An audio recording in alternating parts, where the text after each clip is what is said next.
Welcome back, fellow armchair generals. This is Gamer1745 here with my continuing playthrough of Hearts of Iron 3 with Black Ice 9.11, and of course, we're playing as Japan, so let's continue this.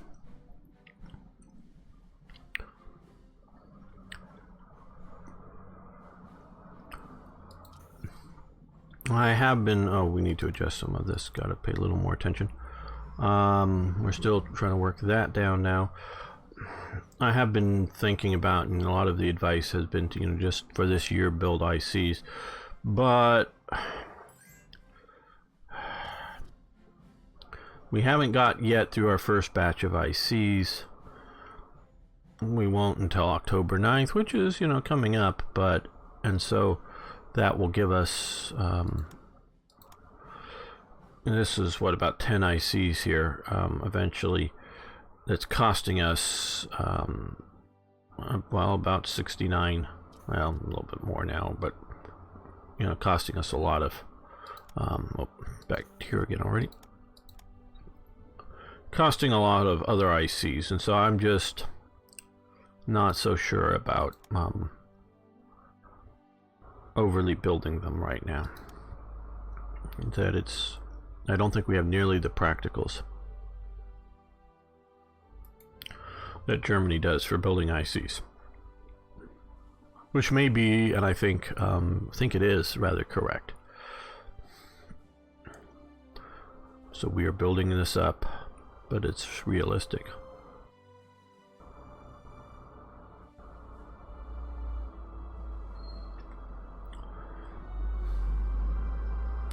It is really difficult to motivate people when they don't see direct signs or reasons for great inconvenience to their life, especially on a long-term ongoing thing. So when you're at war with somebody, and vehemently at war, and you have, well, probably at some point Japan gets, just about everyone has an extended relative who is in the military of some format. For them, of course, it's just, there's the Army and Navy. And so, even if, I don't know, two parents are both only children, and they only have a daughter or something like that, so that, and the man may be old enough that they're not in the military, and their daughter or daughters may not be in the military, but they probably got some distant cousin or uncle or somebody like that that is in the military, so they are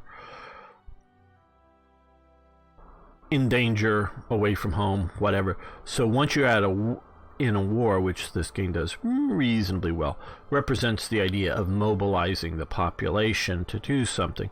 But now, at a relative peacetime, pushing for some more of the, longer work hours,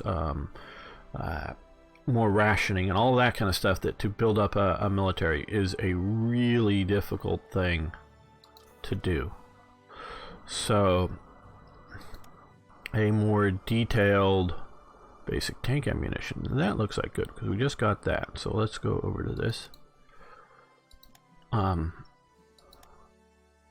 Would be an interesting thing to sort of have a more of a SimCity type economics manager to how to increase Japan's production. Because as I've talked about before, so I'm thinking about, obviously, Japan more. But I've talked about before how Germany, if it's a domestic industry, the government can spend as much as it wants to on building new tank factories. But as it pumps more and more money into the economy, and since people don't buy tanks, what are they going to spend it on? It'll create inflation. So you have this whole back and forth of inflation possibilities, and which of course can wreck your abilities to import if your money, if things become inflation, can wreck imports and whatnot. So, okay, well, we now have low popularity. We've lost medium popularity, unfortunately, which is basically no. Okay, we have a 60% chance of a bad thing happening.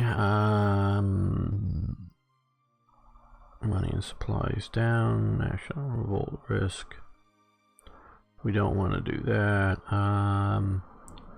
Yeah, we'll take probably the hit on organization and such in recruiting time, since most of that isn't affecting us. Now, the only thing that really is affecting us here is officer recruitment. Because I think by the time that we'll have a chance to lose that, we won't have been at war. Soviet Union has its first Moscow show trial. See, like I say, they have entertainment. In Moscow, it's called show trials.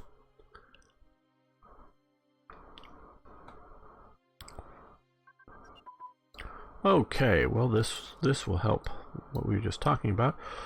Okay, light cruiser main armament. That we just want to stop.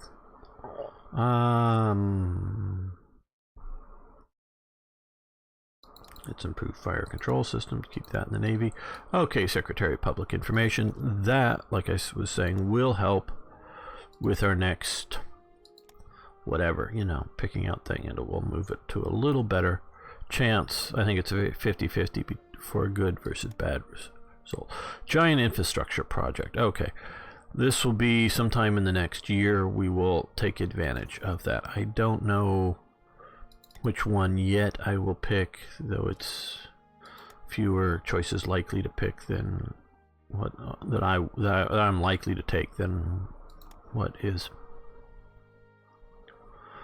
done for Germany. Oh, let's come down here and get some of these guys going a little better. We've got those. Salt concentration, yes. And that puts us... Oh, because we've gone to low popularity, so we've lost a little bit of leadership.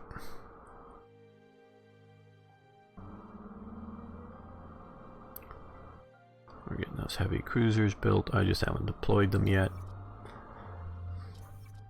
Okay, now we'll get we'll lose the money, but we'll eventually get that small.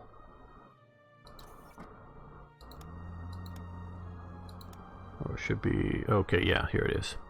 National unity +1, ruling party support up +6. That will help. Okay, yeah, Blitzkrieg Doctrine will get that sort of going.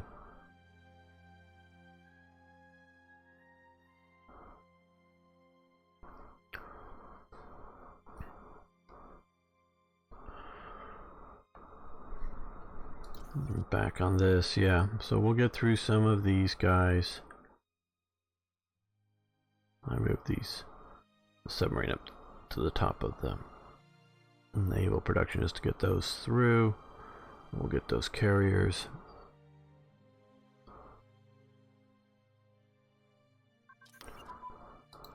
Okay, new industrial zones. That's very good. That would be here, and we'll stop that.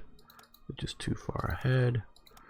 Okay, tank and prime mover reliability has advanced. There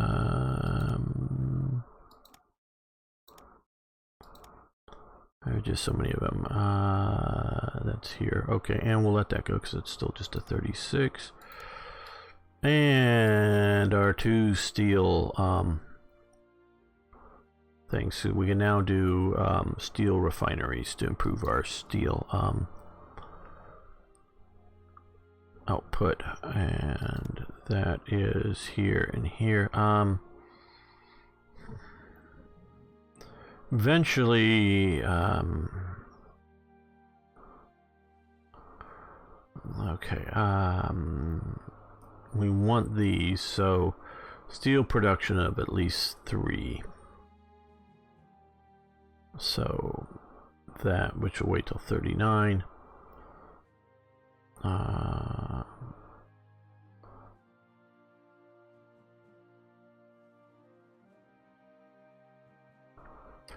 Yeah, I think temporarily we're going to stop those. We may be back to them soon.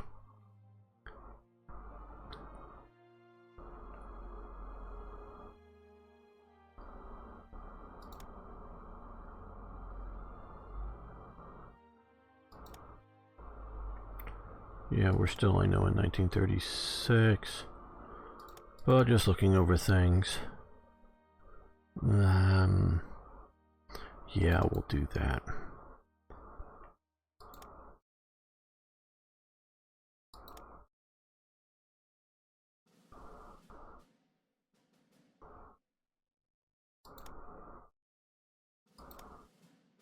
Yeah, submarine torpedo tubes. There we go. And we have a 0.14 more. So, well, let's do damage control systems. Like I said, Japan did not do well on those, but maybe we can make up for that. If I were designing this type of thing now, and yes, much of this can be translated into Hearts of Iron 4. Maybe not everything. The doctrines, those can be done, and you can work it so that it is, you know, you redo the things multiple times to get better at a particular thing instead of like, do we know how to do blitzkrieg? Yes, because that's how it currently is. Can we do the tactic of blitzkrieg? Yes or no? I like this, that you get better and better at it. I sort of like and understand the idea of, and this is sort of where I was going, of excluding, either by the path you take or by certain nations, excluding certain doctrines from, you know, like bonsai charge, which we already have very far up, but say the U.S. can't do bonsai charges just because it's not something that the U.S. would do. I agree with that. Now, something like damage control. How to not cripple or inhibit a human Japan player who wants to make up for mistakes, but how to still keep Japan Japan and not, you know, U.S. being labeled Japan and start, you know, having the geography of Japan. You know, how to do that. One of the ways I've sort of come up with is somehow, and I don't know if it's easy to do or something, to try to make things like damage control just, I don't know technically how to do it, but make this, instead of for Japan being a 6 as what would be, say, standard, make it an 8. So it just takes longer to get through it for Japan. So if you're going to put it in, it means you have to focus more leadership there, which means you can't put it somewhere else. And so yes, you can be Japan and focus more in and get radar better and earlier, but it's not going to be as easy as the US, and partly that is, as I've talked about before, Japan has some very small groups, and very small, and I'm looking at, shall we say, the European scale, very small groups of very highly technical, proficient people developing things. But they're often, I don't know, the groupthink isn't the right term.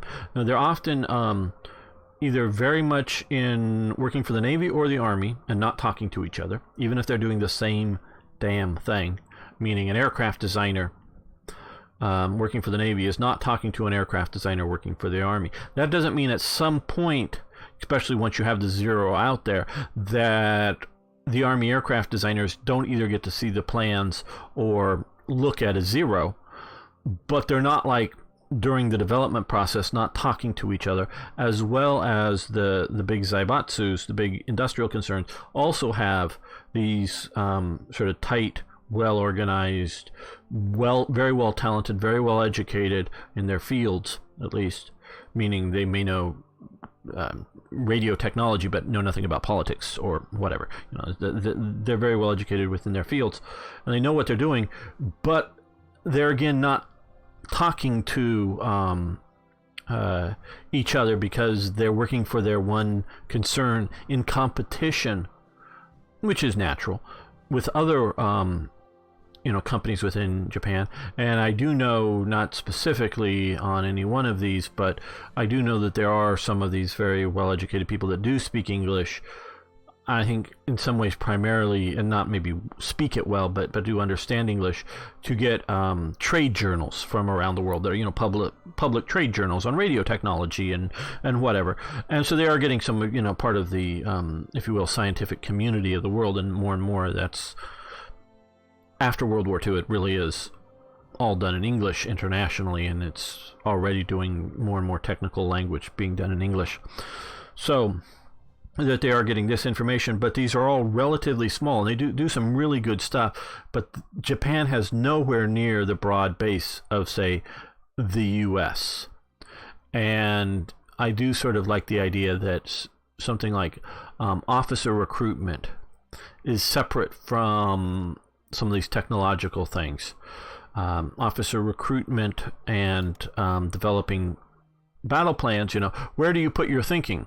Into being officers out in the field, or being guys back in the higher HQs and schools and whatnot? Well, that, to me, officers and doctrines, and even if you don't separate out Navy and air from ground and different ground officers, that is all a very good idea, to have a slider between these. But mixing these with the ability, we're just going to reduce these and focus on radar technologies and radio technologies. They're not necessarily the same people. A good officer may not be an overly technical person. You get that. Plus, the idea is that the U.S. is obviously the biggest scale for well-educated people. Not talking about just the sheer population size, but the sheer population size of the educated class is immense in America. So that you can bring a lot of people that are maybe, if you don't have big development programs, they're going to be, I don't want to quite say a radio repairman, but just some sort of functionary or a radio assembly guy, but just some sort of functionary type guy who's some sort of technical guy working in a factory, that he can move from being that into a development team and come up with new and better ideas, and with a development team make them work. Japan just doesn't have the depth and ability. Germany has it better, obviously, than Japan, and Britain has it better than Japan, and a lot of the Eastern European countries don't have it very well. The Tesla development design bureau or whatever in Yugoslavia is sort of unique in Eastern Europe, at least as far as my understanding. Of course, the Soviets are also trying to do some of this too, but just so you can put more energy, and my belief is you can put more energy into radar development than the Japanese did. But you can't, even if, the weakness of this system is that you can focus just as much technology into the radars as America does. Obviously, you're cutting down your operations technologies, which we haven't done any of, these, or some of these other things. And so, yes, it's a trade-off, and it may not be worth it. But if you look at it and go, hey, it don't matter if we win the Battle of the Islands, Iwo Jima, and defending these things. And as long as we're just good enough to beat the Chinese and sort of push out in the Philippines and the Japanese, just good enough to do that, man, having that radar would, make our fleet so much better, and we're just going to win the Pacific War by controlling the fleets and starving out, bases and shore bombardments and infrastructure bombardments and all this. We're going to win by different means. Yeah, and that within this game you can do that, but I also think as a developer, because of my mod work, which I'm not doing enough of recently, but is to make something like these doable for the Japanese, but just equivalency here as harder to do them. And I do know, and I don't pay attention to much, but all of these kind of things affect how quickly you get through some of the, the various research stuff. That all does affect. And if you start looking at these numbers, you'll see that Germany and America get, just because they work through, get a lot more bonuses here. So this does all matter. But it's just to have penalties for some of these things for Japan. So yes, a player can focus on these, but it's just going to cost even more just to keep them down, if you will, and not allow them to laser focus on just a particular. Okay, heavy cruiser main armament. Okay, we're stopping that. So we got our heavy cruisers main armament up. We haven't done the damage control system for them. Let's look over here. Those we can do. Folding wings, what we're gonna do, but they can, well, they come soonish.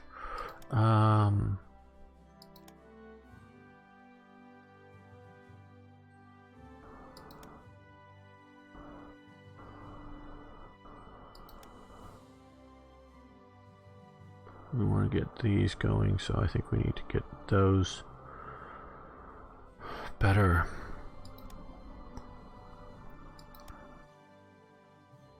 So yeah, let's do damage control here. Keep from sinking when we get damaged. Romania would like some money for some energy. Okay. Not quite sure why we've lost Yugoslavia money for energy. No. Romania, that's just a political move, quite honestly. That's why we picked that country and not some of the others.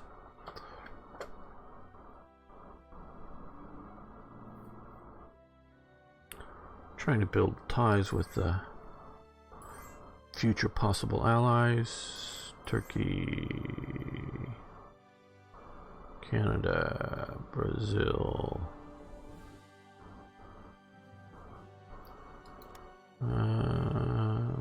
Okay. We'll, of course, cancel those if we go to war with any naval power. I said it that way, so meaning it doesn't matter if we're at war with China or something, but see, the Chinese have not made any progress beyond here. Wouldn't mind seeing them take the communists down before I start my war with them.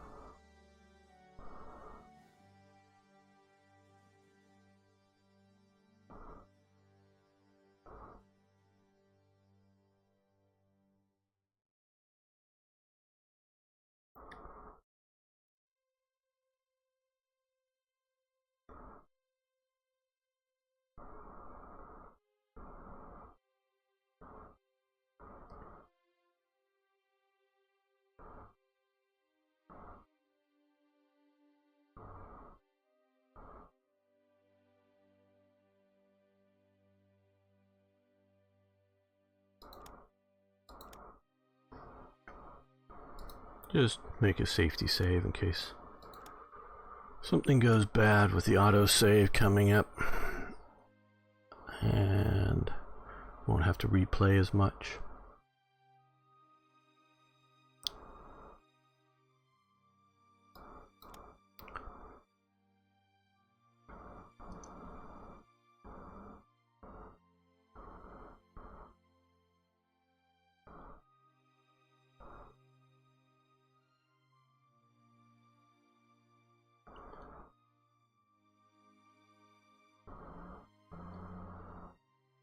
Yeah, good. We're going up in officers handily right now. That's partly because we haven't been expanding our military. Even naval expansion costs a certain amount of officers. But we still got none of the factories that we started have yet to complete. This sort of shows you how long it takes to get through these. And sort of why I'm not doing more, at least right now. I hope to capture a fair amount of industry. What is this? This is aluminum. Okay, good. We would like aluminum. And capture some of this industry here. I know we're not. You're just showing one generically. Capture the resources, the industry, and use some of that maybe at some point to expand our own industry too. Yes, earlier is better than later, and that's why we're doing some now. But part of it is I just don't know how useful our current army status is if I don't, and I have yet to, other than building a few police units, have not built any new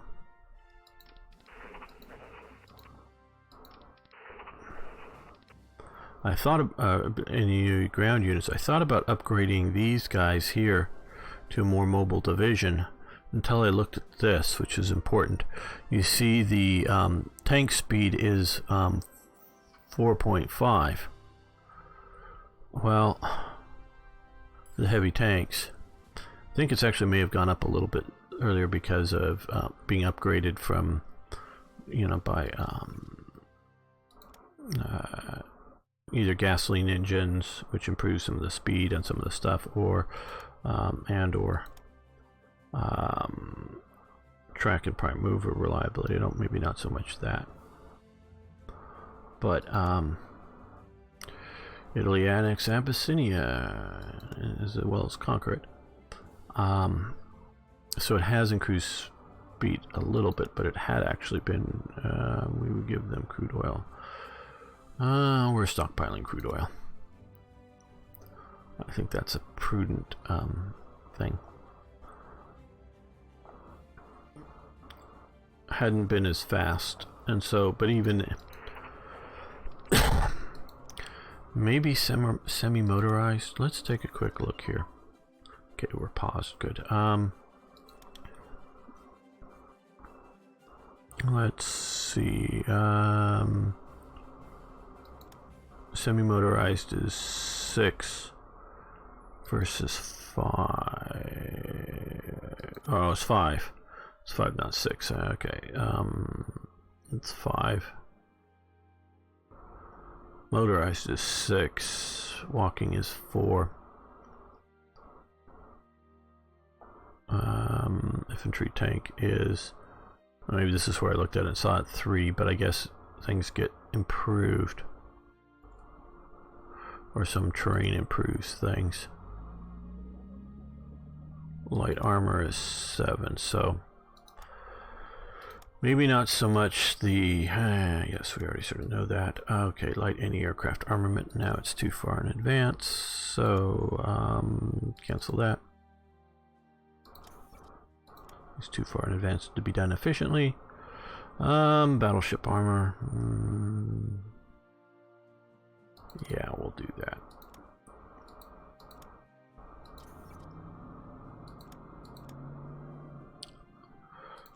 So we'll see about, because I wondered about this, getting that faster, but we can see that the infantry tanks are not that fast. So, because I'm remembering my current Chinese playthrough, or my current Japanese playthrough, I should say, and my inability to pocket basically any Chinese units, or I mean, not, it was very, very few, and Django, a friend and viewer, likes pockets, and not just to please him, but he is right, pocketing is a good way to defeat the enemy. And I was also unable to overrun the enemy, so maybe a couple of more of these guys here. Again, if we're talking fighting the Americans with Shermans and other heavy infantry units, these guys aren't that good. But fighting the Chinese and able to move here, so the slowest thing is the artillery, and going to medium artillery, even though it looks medium artillery with little dots, looks like it should be faster. And that's how it originally just been motorized artillery, but now it's sort of medium. And we could use a lot of these cavalry units that we have around here to try to pocket maybe that. And well, we tried to use that in the other series, the cavalry, but I guess it was maybe too much on the front line, battling on the front line, that didn't quite work out well. Okay, there was some armored reconnaissance there, but that's all that was. I think I would like to make a couple of... How fast are these guys? Oh, 5.5. Okay, well, I don't know. I think I would like to have 2 or 3 more light armor divisions that are relatively fast. And since they would be used against the Chinese, maybe as effective as, you know, standard armor would be in, say, fighting the Soviets or the British or somebody else. Okay, we'll no longer get our energy, but that little brief bump in the road. Well, no, we do have another contract going. Okay. Okay, new construction zone. Yes, we'll take this.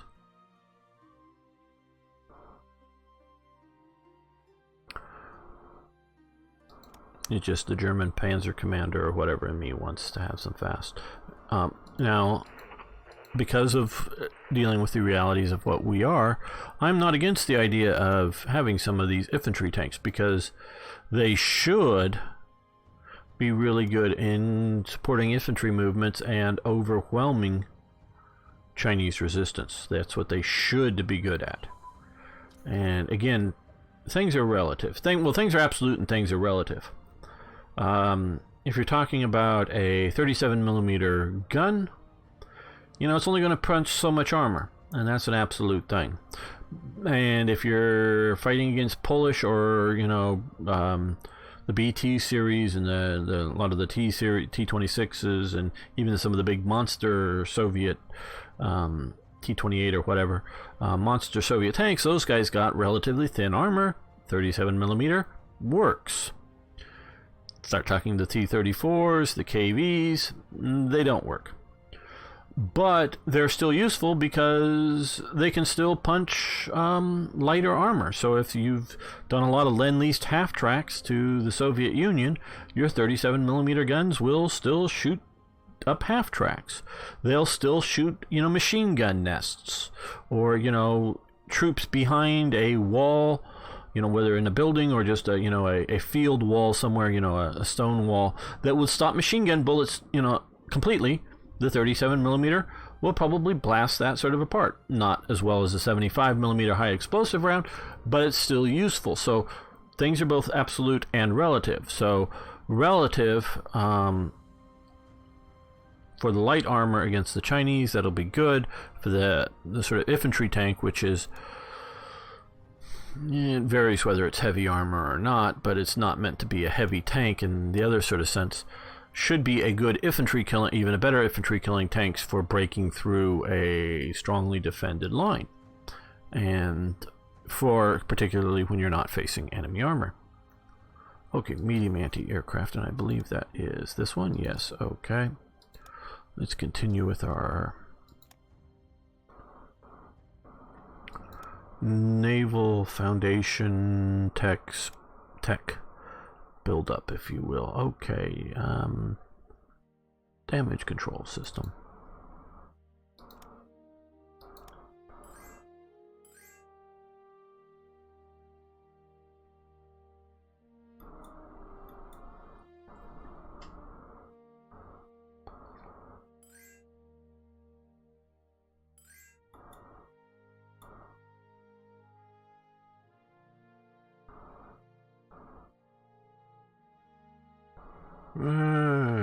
Okay, we'll sell some fuel.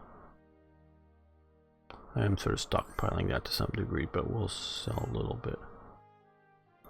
In Persia, we give them, yeah, I'm doing that. Now that is for diplomatic purposes as much as anything else.